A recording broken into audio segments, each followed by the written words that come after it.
नमस्कार विद्यार्थियों, श्रीमती मोरी देवी तापड़िया कन्या महाविद्यालय जसवंतगढ़ के YouTube चैनल पर एक बार पुनः मैं आपका हार्दिक स्वागत और अभिनंदन करता हूं।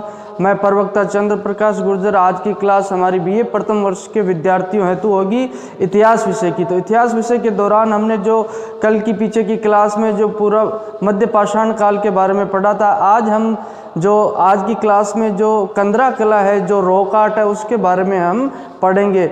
जो पत्थर की शिलाओं पे रॉक यानी शिला होती है, पत्थर की शिला, जो पत्थर की शिलाओं पे जो चित्रण किया जाता है उसे ही रॉक आर्ट कहा जाता है। आज हम मुख्यतः पढ़ने वाले मध्य पाषाण कालीन युग के मानव के द्वारा किस तरीके से पत्थरों पे अपनी भावनाओं को उकेरा गया और कैसी पेंटिंग्स वगैरह बनाई गई, जिससे हमें तत्कालीन सामाजिक स्थिति के बारे में और महिलाओं पुरुषों की जो स्थिति के बारे में क्या क्या जानकारियाँ प्राप्त होती है, कैसा मानव का जनजीवन था उस वक्त और किस तरह का खान पान था, उसके बारे में हमें कैसे उन पेंटिंग्स के माध्यम से, चित्रकारिता के माध्यम से जानकारी प्राप्त होगी, उसके बारे में हम पढ़ेंगे। तो पहले बात करते हैं कंदरा किसे कहते हैं। कंदरा यानी रॉक किसे कहा जाता है? जो पहाड़ी एरिया होता है, जो पर्वतमालाएं होती है, पर्वतमालाओं में जो वर्षा के पानी से या हवा से या सूर्य की किरणें से जो चट्टानें कट जाती है और पहाड़ों के बीच में जो एक संकड़ा रास्ता या कोई शिला जो कट के, जो पानी के दबाव से, आप देखते हो पानी के दबाव से कई पर्वतमालाएं जो कट जाती है, पानी जो बहता आसपास है, तो उन जगह पे जो स्थल, कटे हुए स्थल होते हैं, उनको क्या कहा जाता है? कंदरा कहा जाता है। जो पहाड़ी एरिया है, पहाड़ी एरिया में जो वर्षा की वजह से, जो वर्षा से और बहते हुए नदियों के पानी की वजह से, हवाओं की वजह से, तेज हवाओं की वजह से और सूर्य की किरणें की वजह से जो जो पर्वतमालाएं हैं, उनमें जो कटे फटे स्थल होते हैं पर्वतमालाओं में, पहाड़ी क्षेत्रों में, उनको कंदरा कहा जाता है। आपको मैं इस जो कंदराओं की पेंटिंग्स की आपको व्हाट्सएप ग्रुप पे जो है ये जो पेंटिंग्स भी आपको भेज दूंगा, आप उसे ध्यान से देख लीजिएगा। तो उन जगह पे जो मानव के द्वारा, मध्य पाषाण कालीन जो मानव था उसके द्वारा क्या किया गया, अपनी भावनाओं को उकेरा गया और उस समय के दौरान जैसा उसका वातावरण था, उसका रहन सहन था, किस तरीके से उसका जो जीवन यापन होता था, उन चीज़ों को जिसको उसने देखा, महसूस किया, उनको पत्थरों पे उकेर दिया गया। आज बात मुख्यतः इन जो शिलाओं पे जो पेंटिंग्स यानी जो चित्र बनाए गए, उन्हें ही कंदरा कला कहा जाता है। अब बात करते हैं चित्रकारिता की। जो पेंटिंग्स है, इसकी शुरुआत कब होती है? मुख्य रूप से देखा जाए तो इतिहासकारों ने और पुरातत्ववेदाओं ने यह माना है कि मध्य पाषाण कालीन मानव जो होता है, मध्य पाषाण कालीन युग जो रहता है 10,000 BC से लेकर 7,000 BC तक, ईस्वी पूर्व तक रहता है। तो उसी दौरान क्या होता है, जो मानव के द्वारा एक पेंटिंग्स की जो चित्रकारिता की शुरुआत की जाती है। और प्रारंभ में देखा जाए मानव के द्वारा तो चित्रकारिता के रूप में दो ही कलर का प्रयोग किया जाता था, दो ही रंगों का प्रयोग किया जाता, हरे और लाल रंग का। अब ये हरे और लाल रंग अगर शुरुआती दौर देखा जाए मानव का, जब उसने पेंटिंग से चित्रकारिता स्टार्ट की, पत्थरों पे जो गुफाओं के अंदर ये रहता था, वहाँ इसने प्रारंभिक अवस्था में चित्रकारिता शुरू की। तो इसने क्या किया, जो वनस्पतियाँ होती थी, पेड़ पौधे होते, उनसे इन्होंने हरे रंग का इजाद किया और पशुओं को मारने के पश्चात जो रक्त रहता था उसका मिश्रण करके ऐसे लाल रंग है, इसने लाल रंग का इजाद किया। तो शुरुआती दौर में देखा जाए हरे और लाल रंग की पेंटिंग ही मुख्यतः मानव के द्वारा की जाती है। अब बात की जाए शुरुआती तौर में जो मानव के द्वारा कंदराओं में और गुफाओं में जो पेंटिंग्स अपने को देखने को मिलती है, पीछे की जो क्लास में भी हमने एक बार भीमबेटका का जिक्र किया था। भीमबेटका जो मध्य प्रदेश राज्य में है और रायसेन जिले में स्थित है और विंध्याचल पर्वतमालाएं हैं, जो पर्वत श्रेणी है, उसमें स्थित है। यहाँ कम से कम 500 गुफाएं हमें मिल रही है, छोटी बड़ी गुफाएं मिलती है, कंदराएं मिलती है। उसमें मानव के द्वारा कई जगह पेंटिंग्स की हुई प्राप्त होती है। और इसकी खोज की अपन ने बात की थी तो विष्णुधर वोकणकर नाम के जो एक इतिहासकार पुरातत्वविद के द्वारा इसकी खोज की जाती है। श्री विष्णुधर वोकणकर के द्वारा की जाती है, जो पीछे की क्लास में हमने लिखा है। बात की जाए तो यहाँ पे क्या 500 गुफाओं में अपने को खूब सारी पेंटिंग्स मिलती है, और इसमें छोटे बड़े चित्रों की बात की जाए तो कम से कम 1000 चित्र मानव के द्वारा यहाँ बनाए हुए अपने को मिलते हैं। और यही जो हमने बात की थी भीमबेटका में, उसी जो पुरापाषाण कालीन मानव के द्वारा प्रयुक्त किए गए औजार और अवशेष भी अपने को यहाँ से प्राप्त होते। तो भीमबेटका कहाँ है अगर आपसे पूछा जाए तो भीमबेटका मध्य प्रदेश के रायसेन जिले में स्थित है, और विष्णुधर वोकणकर के द्वारा इसकी खोज की गई थी। अब बात करते हैं इन भीमबेटकाओं की गुफाओं में जो पेंटिंग्स की गई थी वो किस प्रकार की पेंटिंग्स थी, कैसे कैसे चित्र मानव के द्वारा यहाँ बनाए जाते हैं, उनके बारे में जिक्र किया जाए तो देखा जाए तो मुख्यतः मानव के द्वारा अपन शिकार करते हुए, क्योंकि पहले जो मनुष्य था वह शिकार पे ही उसका जीवन यापन करता था, शिकार पे ही निर्भर था, और जंगली जानवरों का शिकार करके ही वह खाद्य सामग्री बटोरता। तो जैसे वैसे चित्र इसके द्वारा यहाँ बनाए हुए मिलते हैं। तो बात की जाए शिकार से पूर्व नृत्य, जो जनजातियों में आज भी कई जगह देखा जाए तो ये ऐसी परंपरा रहती है कि शिकार से पूर्व, शिकार पे जाने से पहले जो उनके द्वारा एक नृत्य किया जाता है, उस ऐसे दृश्य है जो उन शिलाओं पे, उन पत्थरों पे इनके द्वारा बनाए गए, और शिकार करते हुए किसी हिरण का, गेंडे का शिकार करते हुए वैसे पेंटिंग्स चित्र इसके द्वारा बनाए जाते हैं। और कई जगह बात की जाए तो गर्भवती महिला का चित्र बनाया गया है, कई जगह गर्भवती गाय का चित्र इनके द्वारा बनाया गया है। और मुखौटे के माध्यम से चेहरे पे जो मास्क लगा के, मुखौटा लगा के नृत्य करते हुए ऐसी पेंटिंग्स अपने को कई जगह देखने को मिलती है। और मुखौटा लगाकर ही शिकार करती हुई पेंटिंग्स भी अपने को देखने को मिलती है। गेंडे का शिकार करते हुए दर्शाया गया है। जो गेंडा है जंगली जानवर, आप सभी परिचित होंगे, जो गेंडा एक सींग वाला होता है, उसका शिकार करते हुए दृश्य भी पेंटिंग्स के माध्यम से दर्शाए गए। और गेंडे के द्वारा व्यक्ति को मारने का दृश्य जो है एक सींग में उठाकर पटकना, ऐसे दृश्य भी यहाँ दिखाई देते हैं। इस तरीके की जो पेंटिंग्स, मूल रूप से मैंने थोड़ी बहुत पेंटिंग्स आपके लिए बनाई है। जो प्रतीकात्मक चित्र भी इनके द्वारा बनाए गए, ऐसे चित्र भी ऐसे इनके द्वारा बनाए गए हैं प्रतीकात्मक रूप से। और जो पशुओं की जो पेंटिंग्स यहाँ देखने को मिलती है, और जो मानव की इस तरीके से पेंटिंग्स अपने को यहाँ देखने को मिलती है, इसके द्वारा बनाई जाती है। ऐसी पेंटिंग्स आपको मैं ये जो है इसकी इमेज वगैरह भी भेज दूंगा व्हाट्सएप ग्रुप में, आप उसको देखकर प्रयास करना ऐसी पेंटिंग्स बनाने का। रोक जो शिलाओं पे बनी हुई है, और अच्छी सी पेंटिंग्स बना के आप भेजना, जो मैं देखूंगा किसकी सबसे बेहतर रहती है। ऐसी आकृतियां भी यहाँ बनाई हुई मिलती है अपने को।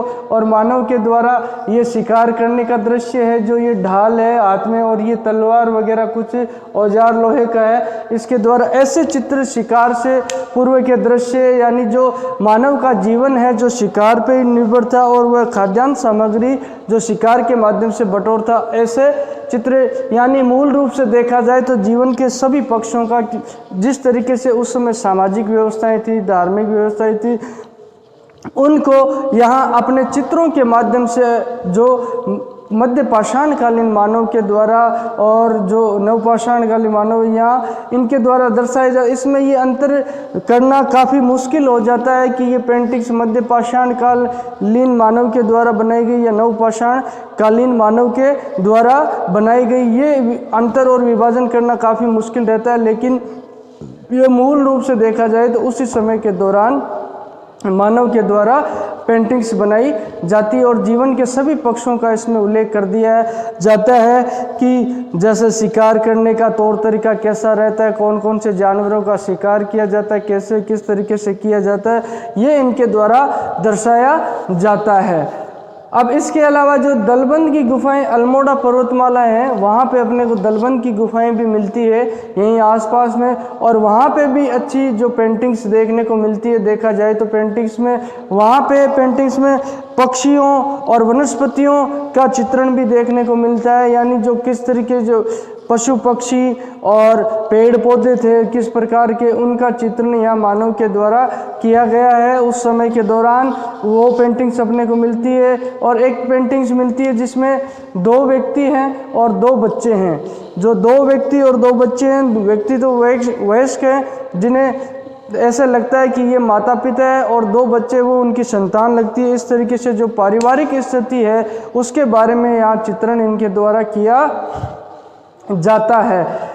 ये जो अल्मोड़ा की जो पर्वतमालाएं हैं, दलबंद की गुफाओं में ये अपने को पेंटिंग्स मिलती है। और ये जो वयस्क पुरुष और 2 बच्चे हैं जिनके वो माता पिता लगते हैं, और उसके अलावा वो उनके 2 जो पुत्र लगते हैं, उस हिसाब से ये दिखाई देता है कि पारिवारिक स्थिति कैसी थी उसको प्रकट किया गया है। और वे चारों व्यक्ति जो आपस में मतलब कदम से कदम मिलाते हुए, हाथों से हाथ और पैरों से पैर मिलाते हुए जो एक लंबी कतार में चलते हुए दिखाई देते हैं उस पेंटिंग्स में। तो इस समय जो पारिवारिक जो स्थिति है उसको इनके द्वारा दर्शाया गया। अब बात करते हैं, एक पेंटिंग्स अपने को मिलती है, यहीं पे मिलती है दलबंद की गुफा में। मनुष्य के जो बाएं हाथ की बात की जाए तो ये बायां हाथ है, और इसमें अर्ध गोलाकार आकृति है, और ऐसे पेंटिंग्स बनी हुई जिससे ये आकलन और अनुमान लगाया जाता है कि ये इनके द्वारा जो दार्शनिक स्थिति है उसको दर्शाया गया है, और ये खगोल शास्त्र की इनको कैसे नॉलेज थी। और इस अर्ध गोलाकार आकृति को सूर्य, चंद्रमा और ब्रह्मांड भी माना जाता है, ऐसा आकलन किया जाता है। यानी मनुष्य ने अपने ज्ञान में किस तरीके से वृद्धि की थी, ये इसके द्वारा दार्शनिक जो विचार है, जो भावना है, यहाँ इस चित्र से प्रकट होती हुई हमें दिखाई देती है। और ऐसे ही चित्र जो अपने को अनेक स्थानों से भारत में मिलते हैं। हालांकि इसमें ये स्पष्ट करना काफ़ी मुश्किल हो जाता है कि ये इसी जो मध्य पाषाण काल युग से संबंधित है। हालांकि आगे चल के कई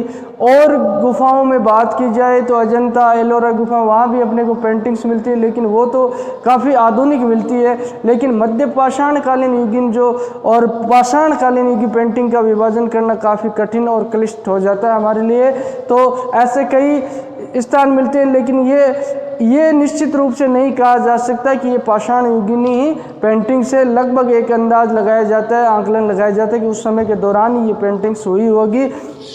तो होशंगाबाद की बात करें तो ये महाराष्ट्र में है। होशंगाबाद, पंचमढ़ी, सिगनपुर, कबरा पहाड़ और सोन घाटी और मानिकपुर इत्यादि क्षेत्रों से अपने को पाषाण युगीन जो पेंटिंग्स है, जो कंदरा कला है, रॉक आर्ट है, जो गुफाओं की केव पेंटिंग्स है, ये इन स्थानों से प्राप्त होती है। निश्चित रूप से नहीं कहा जा सकता कि ये मध्य पाषाण कालीन युग से संबंधित है, लेकिन ये उनसे मिलती जुलती पेंटिंग्स हमें यहाँ से प्राप्त होती है।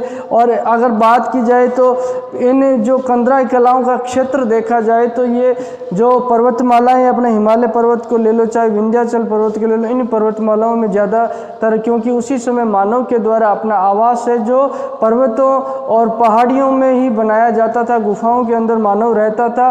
तो ये जो पाकिस्तान है, पश्चिमोत्तर क्षेत्र से, भारत का पश्चिमोत्तर क्षेत्र, वहाँ से लेकर शुरू होती है मिलनी अपने को, जो असम में कर्नाटक तक मिलती है, और पाकिस्तान के चारगुल क्षेत्र में भी अपने को ये काफ़ी गुफाएं प्राप्त होती है।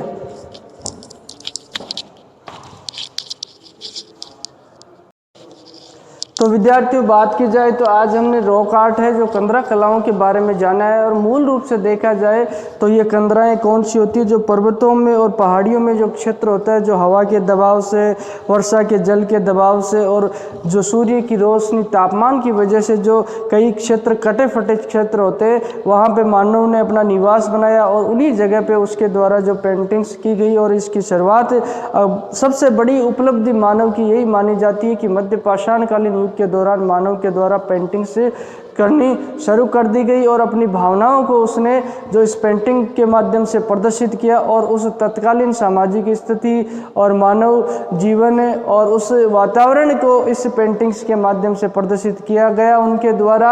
और मुख्य रूप से देखा जाए तो शुरुआती दौर में उनके द्वारा जो हरे और लाल रंग का प्रयोग किया जाता है। और ऐसी गुफाएं, जो ऐसी कंदरा कलाएं अपने को भीमबेटका में मिलती है, और दलबंद की गुफाएं जो अल्मोड़ा पर्वत श्रृंखला है उसमें प्राप्त होती है। और मानव के द्वारा जो बनाई गई पेंटिंग्स में मुख्यतः बात किया जाए तो शिकार करते हुए पशु पक्षियों का चित्रण इसमें किया गया है और पक्षियों और वनस्पतियों का चित्रण भी अपने को देखने को मिलता है।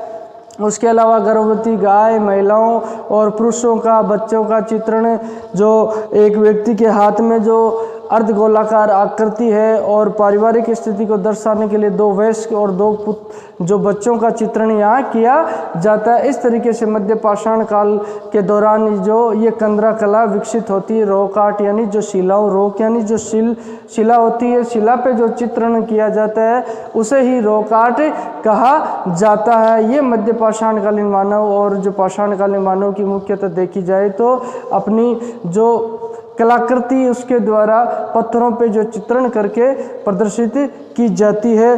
तो आज की क्लास में हम ये छोटा सा ही टॉपिक रहा है अपना, कोई खास बड़ा नहीं रहा। कंदरा कला को हमने पढ़ा है और कल की क्लास में हम जो नवपाषाण काल को पढ़ेंगे। और आज मैं आपको एक टास्क देना चाहता हूँ कि आज जो आपको मैं पेंटिंग्स जो भेजूँगा व्हाट्सएप ग्रुप में, जो उस प्लेटफॉर्म के माध्यम से, तो आप उसमें से जो बेहतरीन पेंटिंग से बनाइए और मैं देखता हूं कि सबसे अच्छी पेंटिंग्स कौन से विद्यार्थी की रहती है, स्टूडेंट की रहती है, तो वो पेंटिंग्स आपको भेज दी जाएगी।